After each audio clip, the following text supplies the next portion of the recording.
On My Skills एजुटेक channel में आप लोगों का बहुत बहुत स्वागत है। I hope you guys all are doing great and great. चलो आज का सेशन बहुत ही खास, बहुत इंटरेस्टिंग सेशन रहने वाला, बहुत इंपॉर्टेंट सेशन रहने वाला। तो आप लोग बने रहें टिल दी एंड और बहुत इंटरेस्टिंग वे से मैं समझने की कोशिश करें। ये वीडियो हार्डली 20-30 मिनट्स का रहेगा, तो गाइस बने रहिए टिल दी एंड। और एटलीस्ट आप लोग नोटबुक पेन लेकर के बैठे, अगर नहीं है तो सिर्फ सुनते रहें और समझने की कोशिश करें। I hope you got it guys. चलो without wasting a time let's start the session. चलो आज का सेशन का मेन टॉपिक है which is demand and supply analysis पे है, जिसमें हम demand and supply analysis concept को समझने की कोशिश करेंगे and law of demand and demand curve slope down, demand function, demand schedule, elasticity of demand in different curve etc और भी बहुत सारी चीजें in the form of 20+ short questions with logical answers के साथ हम देखने वाले हैं। और साथ में 20+ MCQs with answers हम देखने वाले हैं। तो बने रहिए सेशन के अंत तक और बहुत मजा आएगा। चलो let's go ahead. Demand and supply analysis. जैसे डिमांड क्या होती है, what is demand?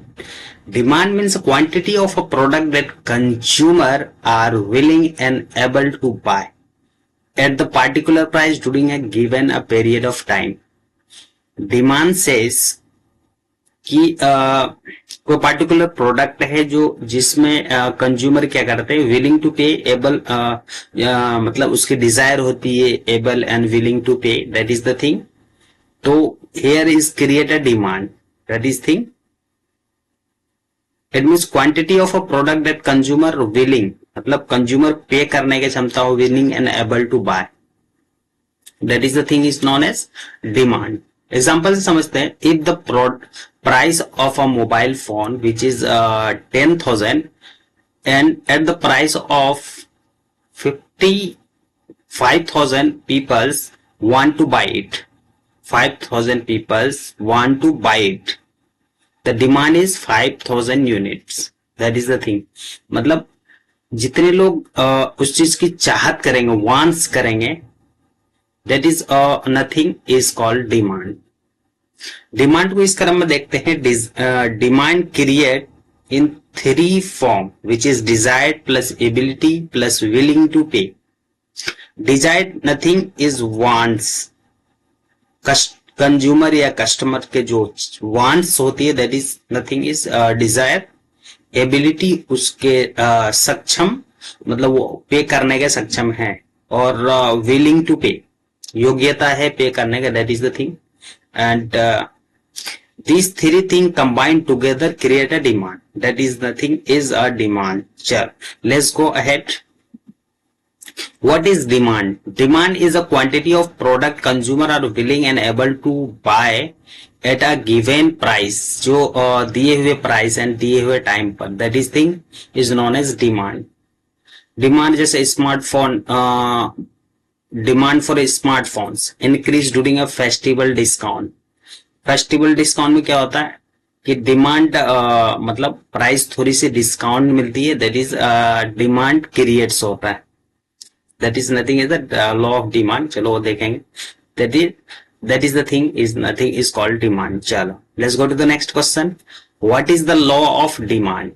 Law of demand says when the price of a good fall its demand increases। जब प्राइस ऑफ अ प्रोडक्ट जब रिड्यूस होगा या डिक्रीज होगा, then demand will increase automatically, that is the thing। and when price rises demand decreases। जैसे price बढ़ेगा तो demand कम होगी, price घटेगा तो डिमांड बढ़ेगी। Other thing remain the same, बाकी सब चीजें सेम रहेगा, ठीक है। Product quality everything will be same, okay. तो demand law of demand says कि प्राइस फॉल तो demand increase, even say that price rises demand decreases, that is the thing। जैसे when a petrol price rises people are use less, जब price of a petrol जब rise होगा तो लोग क्या है, कम खरीदना चाहेंगे और कम खरीदेंगे, दैट इज थिंग, तो डिमांड कम हो जाएगी, that is nothing law of demand. चलो let's go to the next question. Why does the demand curve slope down? Demand का जो कर्व होती है, व्हाई इट स्लोप डाउन, नीचे की तरफ क्यों होती है? जैसे कि ये this is nothing is a demand curve. जैसे ये प्राइस है, ये क्वांटिटी डिमांडेड, तो ये जो प्राइस होती है डाउन की तरफ ही क्यों जाती है? It is because of law of diminishing marginal utility. ठीक है, वन ऑफ द रीजन हो सकता है जिसके वजह से प्राइस डाउन की तरफ स्लोप डाउन होती है. Substitution effect one of the effect हो सकता है. इनकम इफेक्ट, लोगों के पास इनकम कम होंगे, मतलब सब्स्टिट्यूशन मतलब एक दूसरे प्रोडक्ट आए, सेम ही फीचर, सेम एवरीथिंग सेम, तो फिर डिमांड घट जाती है, that is the thing. Law of demand मतलब कि जो एक्स्ट्रा एडिशनल सेम टाइप के प्रोडक्ट यूज के एक्स्ट्रा एडिशनल और कुछ चाहिए तो डिमिनिश हो जाएगा मार्जिनल यूटिलिटी, लोगों की चाहत कम हो जाएगी, दैट इज द थिंग. तो this is the point, law of diminishing marginal utility, substitution effect and income effect. This is the reason to demand curve slope down. Let's go to the next question. What are the main determinant of demand? एक demand का क्या main determinants होती है? जैसे price one of the main determinant, and income, और जो product है, जो अगर फूड है तो taste, qualities, that is the thing. अगर प्रोडक्ट है तो qualities, expectations, as per the population, and price of related goods, उसके प्राइस भी बहुत मायने रखती है, that is the thing. Price, income, taste, expectation, population and price of related goods, that is the main determinant of our demand, that is the thing. Let's go to the next question, which is what is the difference between individual and market demand? Individual demand and market demand में क्या difference है? Individual मतलब individual demand ऐसे demand होती है जो create by individual. It may B one person या फिर that is the thing. Demand create by one person या इंडिविजुअल फॉर्म भी हो सकते हैं, इंडिविजुअल कंपनी या इट में individual customers, individual person, that is the thing, is nothing called individual demand. अगर if you're talking about the market demand, total demand of all consumer, that is nothing, is a market demand. Market demand says total demand of all consumer, including company, firm, everything. Here individual demand by one person, one individual persons, that is individual demand. Let's go to the next. What is the demand function? Demand function क्या होती है उसको समझते हैं. It expresses the relationship between demand and factor like a price. Relation between demand, factor like a price, income, taste, or advertising and other effect, taste preference, one of the things. जैसा कि QD is equal to function of price, income, taste, advertising, and other factors it may be. That is nothing is a quantity demand. Quantity demanded.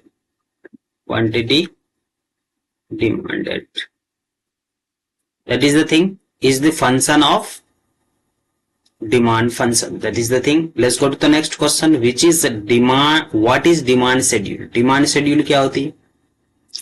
Demand schedule as a table showing how much consumer buy at a different price. अलग अलग price पे जो consumer होती है कैसे कितना quantity कैसे price करती है, that is in showing in a table form, that is a demand schedule you can say. Let's go to the next question. What are the expectation to the law of demand?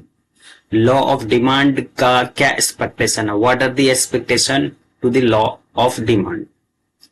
Giving goods Giffen goods, one of the goods, Veblen goods, necessity goods, speculative goods, and ignorance. This is the demand expectation. This is the point where demand fluctuates, where demand changes. That is the thing. This is the point. Giffen good, one of the point, and necessity, speculation good, ignorance. That is the point where demand reacts. You can say this is the expectation of law of demand. Let's go to the next question, which is what causes a shift in demand in the demand curve. क्या कारण होती है shift in demand curve, जो demand curve में shift, change in income it may be, demand curve shift होता है, it is because of income, it is because of taste, populations, expectation. That is the point where demand shift, demand curve shift. Let's go to the next. What is elasticity of demand? Elasticity of demand, what it measure how sensitive demand is to change in price.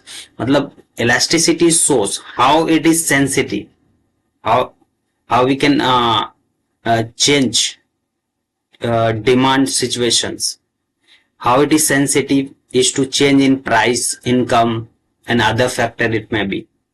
That is the elasticity of demand, you can say. Next question, which is what are the price elasticity of demand? What is price elasticity of demand? Major changes in demand due to change in price. Major change in demand due to change in price. That is the price elasticity, where del Q is change in quantity demanded, change in quantity demanded, change in quantity demanded, and del P is equal to change in price, you can say, change in price. That is the thing, is a price elasticity of a demand. Let's go to the next question. What is income elasticity of a demand? Major change. Income elasticity says major change in demand due to change in consumer income. As per the consumer income,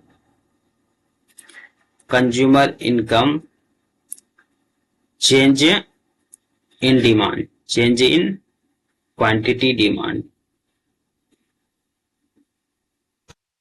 Here is the major changes demand due to the change in consumer income. That is a income elasticity of a demand. That is the thing. Example समझते हैं.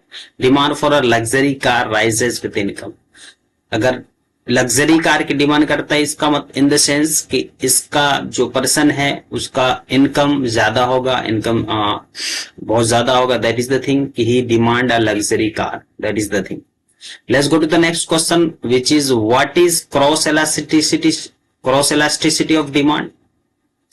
Cross elasticity, it means measure how demand for one good changes when the price of another changes. He want to say how demand for one good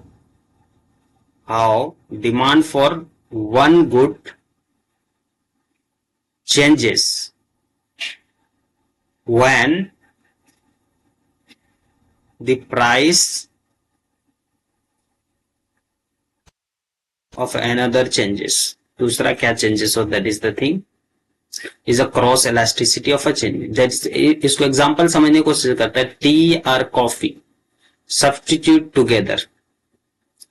T अगर मान लीजिए available नहीं है तो आप coffee से काम चला सकते हैं. That is the thing, is the substitution. इसको पूरी तरह से सब्स्टिट्यूट कर दिया है. That is the thing, is a cross elasticity of a demand, you can say. Let's go to the next question, which is what is the indifference curve. Indifference curve क्या होती है? It shows all combination of two goods. ये दो goods के combination को show करते हैं. That gives equal satisfaction to the consumer. Indifferent करो, जैसे कि tea and coffee you can say. Here is a two goods जो दोनों इक्वल सेटिस्फेक्शन देता है, ये भी इक्वल सेटिस्फेक्शन, अगर ये नहीं है तो इससे काम चला, equal satisfaction to the consumer, that is indifferent curve you can say. Let's go to the next question, which is what are the properties of the indifference curve. क्या क्या properties होती है indifference curve की, जैसे downward sloping, convex to the origin, bigger curves means more satisfaction. That is the properties of indifference curve. Let's go to the next question, which is what is substitution effect. एक product जब दूसरे product को substitute कर देता है, 1 2 जैसे 3 हो जाता है, दैट इज द थिंग. जैसे इसका इफेक्ट क्या होती है सब्स्टिट्यूट करने का, when a product become cheaper, ठीक है, consumer substitute it for costlier ones. अगर प्राइस सेम चीज है, एवरीथिंग सेम, और अगर प्राइस कम हो जाएगी तो क्या करेंगे, सब कुछ सेम है तो वो क्या करेंगे, इसको एक्सेप्ट करना चालू कर देंगे, that is a substitution effect. Let's go to the next question, which is what is income effect. Income effect क्या होती है, जब when fall in price increases real income, fall in price increases real income, allowing the consumer to buy more. अगर price income बढ़ेगा, ठीक है, income increase, ठीक है, और तो क्या होगा, कंज्यूमर क्या करेगा, बाय करना प्रीफर करेगा, कंज्यूमर बाय करेगा क्योंकि लोगों की इनकम बढ़ेगी, दैट इज द थिंग. तो इनकम बढ़ेगा तो प्रोडक्ट बाय होगा, इट में भी कॉस्टली प्राइस में भी बाय हो, ठीक है.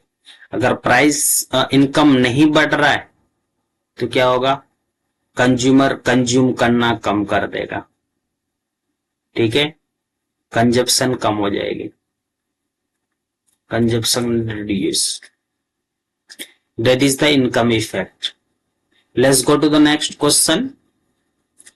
What is a revealed reference theory? He's talking about the revealed reference theory. It shows consumer choice reveal their preference. Consumer का जो choice होगा as per his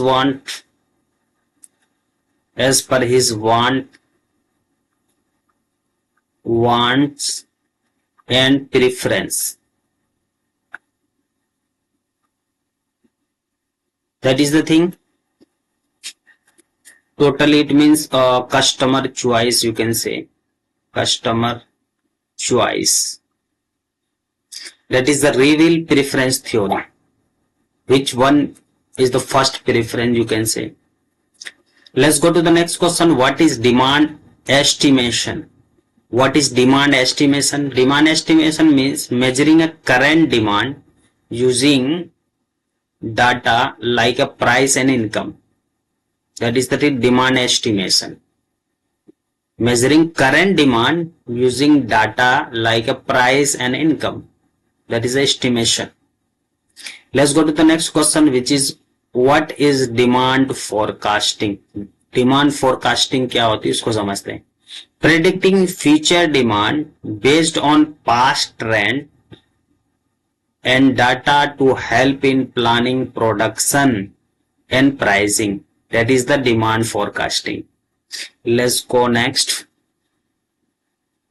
चलिए यहाँ पे 20 short questions we have covered with answer done. And चलो अभी हम देखने वाले 20 plus MCQs with answer quickly. चलो let's go ahead.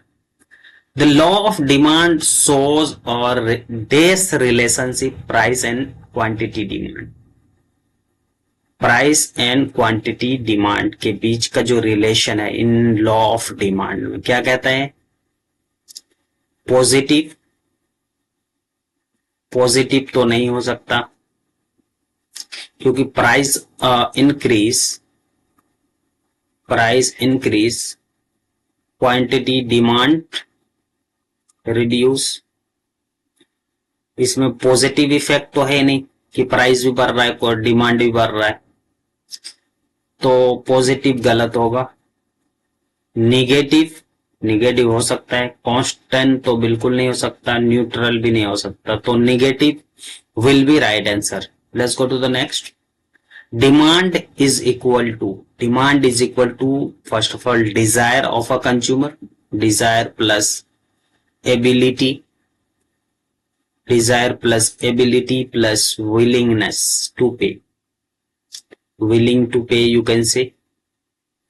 This is the demand, actually a demand. These three things combined together create a demand. That is the thing.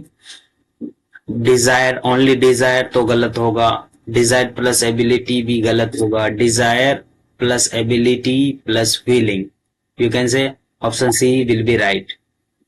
Only ability भी गलत होगा. Let's go to the next question. Which of the following is not a determinant of demand? Determinant of demand में अगर quantity demand जैसे function of demand you can से, तो क्या होती है? प्राइस, इनकम, प्रेफरेंसेस, टेस्ट, ठीक है, या एडवर्टाइजिंग या फिर अदर कोई प्रेफरेंसेस हो सकता है, तो ये that is the determinant. This all is nothing is a determinant. तो price one of the determinant है तो ये गलत होगा, income one of the determinant है ये भी गलत होगा, टेस्ट भी वन ऑफ द डिटर्मिनेंट है तो गलत होगा. कई ऑप्शन सेज क्वेश्चन सेज कि not a determinant of a demand, तो option D will be right, weather of a producer, weather of the producer, that is the thing, ये गलत होगा. Let's go to the next question which is demand curve slope.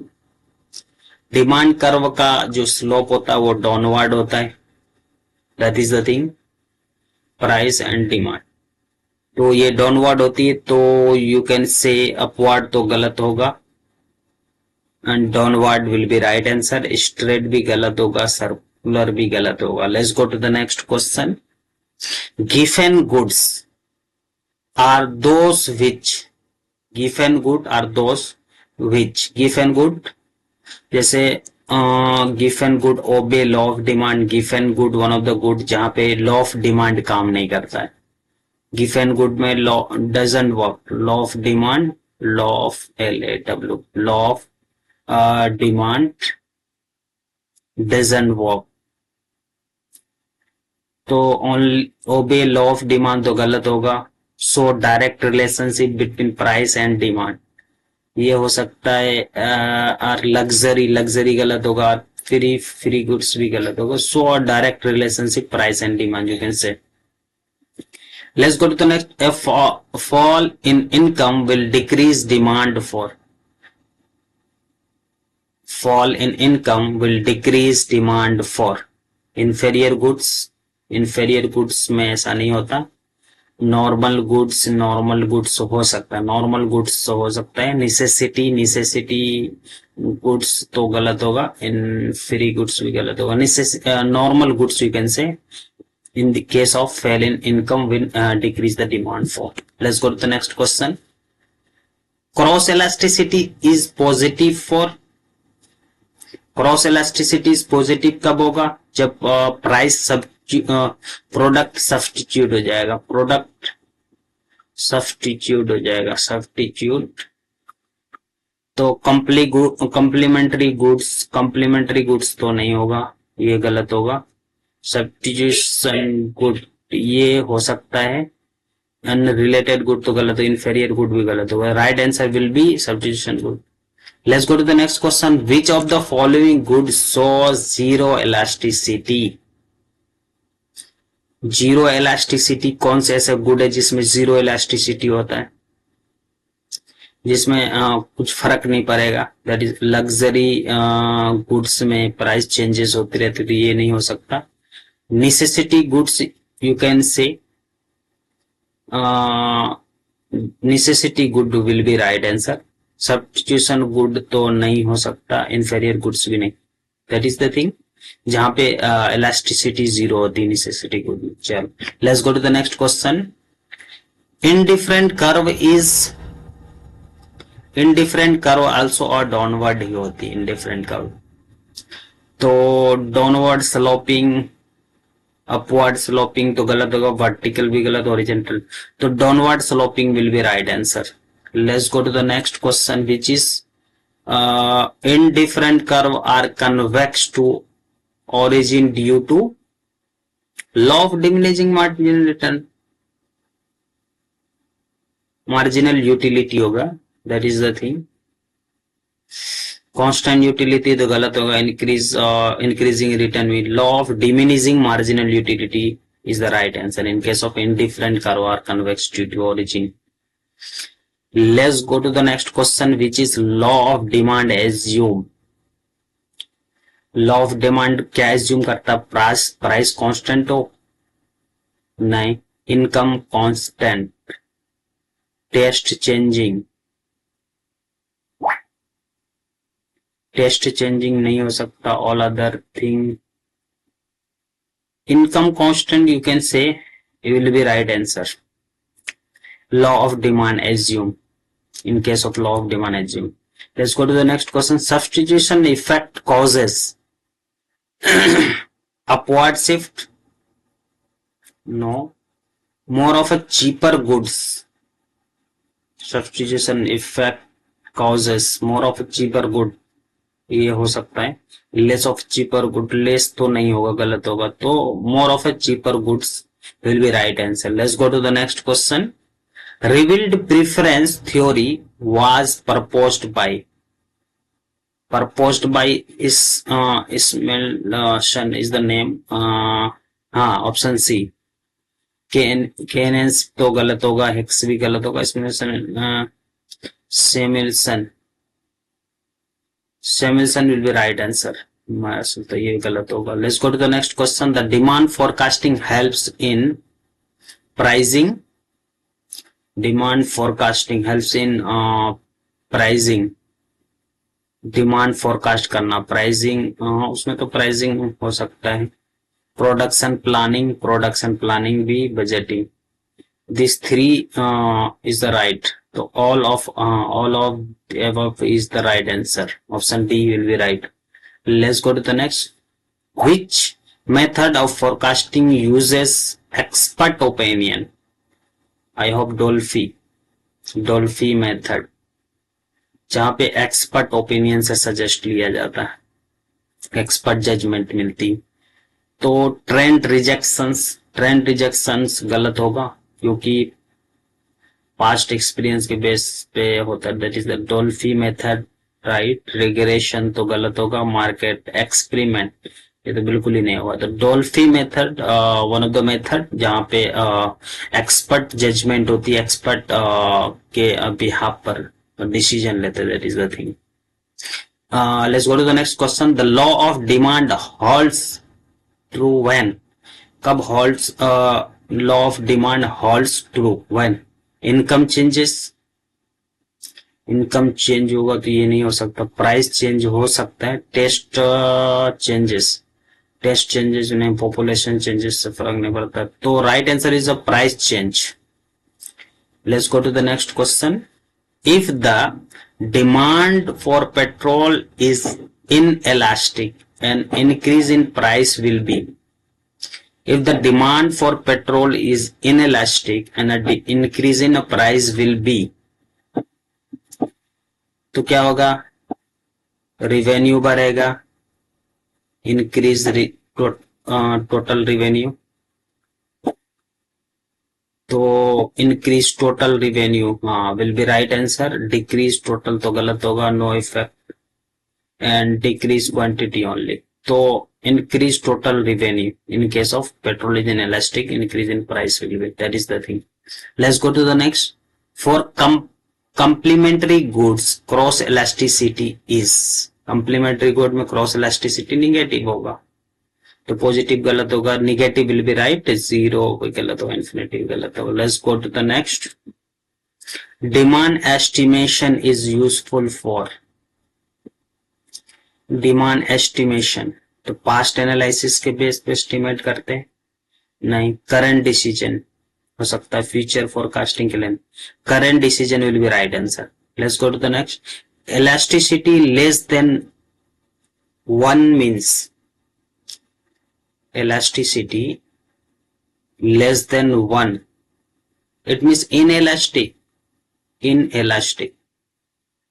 less than 1 in case of inelastic के case में elasticity less than 1 होती है, तो perfect elastic में तो नहीं हो, गलत होगा। unitary elastic भी गलत होगा, inelastic is the right answer। let's go to the next।